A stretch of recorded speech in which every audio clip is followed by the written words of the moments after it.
Chapter 18. You Can Do It, Brother. It was autumn. The procession on the river was headed by a washing tub drawn by 6 geese, and men swam behind it. All the barges and the lighters were decorated with flags and flowers, and white rags that fluttered like the feathers of swans.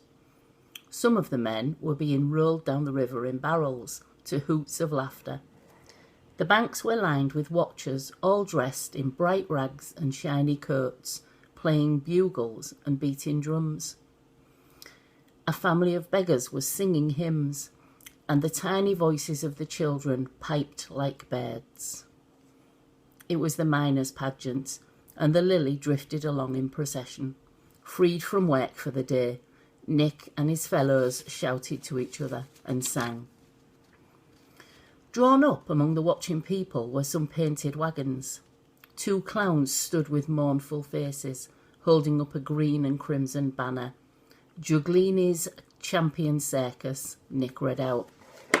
What's a circus? Jim wanted to ask, but wouldn't. The Sherman's family came out of their wagon to watch. The man and the woman each carried a child, and older children danced around them.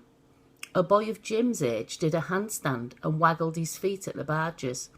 Jim waved to him, and the boy dropped down, waved, and swung up again. See, the voice in his head said, another brother, Jim. They're all over the place, ain't they? For a time, as the procession sailed past, the circus boy ran alongside the Lily, waving and shouting, Come to the circus, come to the circus. He shouted, then fell back as the crowd became thicker. Jim cupped his hands around his mouth. I will, he shouted back. They were nearing another village. Jim stood up and strained to keep the boy in sight. He could hear the circus band, the roll of drums, the tooting of trumpets and trombones.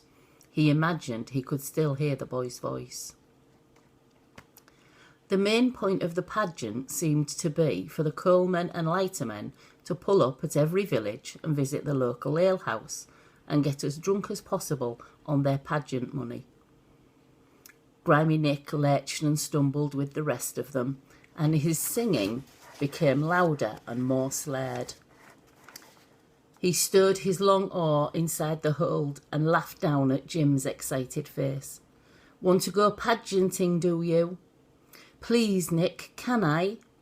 Nick whistled in his scornful way and stumped off. Jim watched him go, hating him. He crouched down by Snipe, fingering the rope around his neck. Night was settling down on the water, though it was still warm. Families were gathering on the banks, and children were being called together by their mothers. They eyed him curiously as he went past, and whispered to each other, their hands across their mouths. Jim knew they were laughing at him. What are you doing here? The voice in his head asked him. Tied up like an animal, eating and sleeping like an animal, no one to talk to. Time you went, time you skipped away, brother, and no mistake. He stood up and Snipe snarled at him. Jim thought about his lucky chance at the workhouse when he had decided to escape with the carpets. How he had leapt at it, how well it had worked. If he'd managed that time, he'd manage again. His last attempt had been reckless. He'd jumped without thinking. He would be mad to think of taking a chance like that again. But this time, his thoughts were calm and steady. He wasn't going to leap at anything, but he was going to get away with it. He knew that. By the time the night was out, he knew Grimy Nick would be drunker than he'd ever been before. It was Jim's perfect chance. He knew exactly what to do.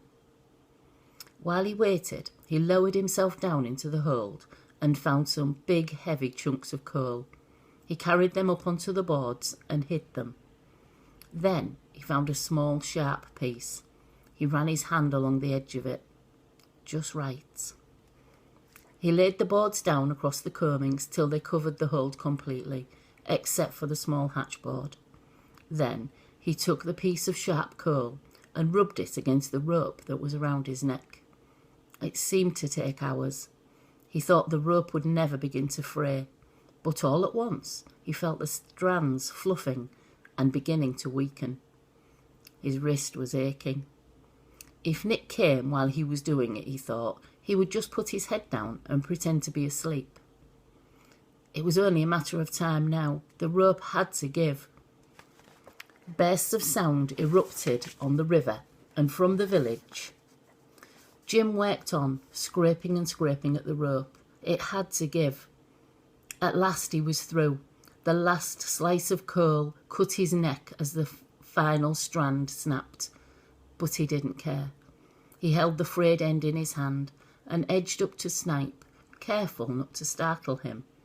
The dog opened his yellow eyes and growled. "It's all right, Snipe, it's all right." He forced himself to stroke the dog's matted fur. Again, Snipe growled. Jim kept on stroking him and talking to him softly, all the time listening for Grimy Nick. At last, he judged the dog to be calm enough. He slipped the rope around Snipe's neck and secured it. Good.